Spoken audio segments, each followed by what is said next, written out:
ഗസയിൽ പട്ടിണി മരണങ്ങൾ പെരുകുകയാണ്. അവശരായ ആയിരക്കണക്കിന് കുഞ്ഞുങ്ങളുടെ പ്രതീകമായി മാറുകയാണ് മുഹമ്മദ് സക്കറിയ. പട്ടിണി കിടന്ന് എല്ലും തോലുമായി കുരുന്നിന്റെ ചിത്രത്തിലുണ്ട് ഗസയിലെ ദയനീയാവസ്ഥ. 80-ലധികം കുഞ്ഞുങ്ങൾ ഇതിനോടകം പട്ടിണി കിടന്ന് മരിച്ചു.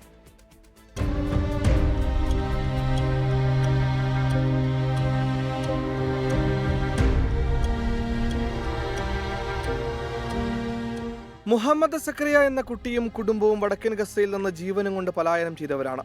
കുട്ടിയെ ചേർത്ത് പിടിച്ചു നിൽക്കുന്ന അമ്മയുടെ ചിത്രമാണ് ഇപ്പോൾ ലോകത്തിന്റെ ഉള്ളു പൊള്ളിക്കുന്നത്. വാരിയെല്ലുവരെ തെളിഞ്ഞു കാണുന്ന അവന്റെ രൂപം ഹൃദയഭേദകം. നമ്മുടെ കുട്ടികൾ വസ്ത്രങ്ങൾക്ക് പകരം പ്ലാസ്റ്റിക് കവർ കൊണ്ട് മേനി മറയ്ക്കുന്നത് സങ്കല്പിക്കാൻ കഴിയുമോ? എന്നാൽ ഗസയിൽ സ്ഥിതി അങ്ങനെയാണ്.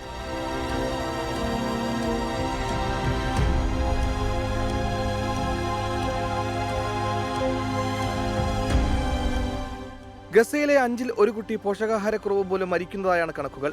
ഭക്ഷണവും അവശ്യ സാധനങ്ങളുമായി ആയിരക്കണക്കിന് ട്രക്കുകളാണ് ഗസ അതിർത്തിയിൽ കാത്തുകിടക്കുന്നത്. International desk 24.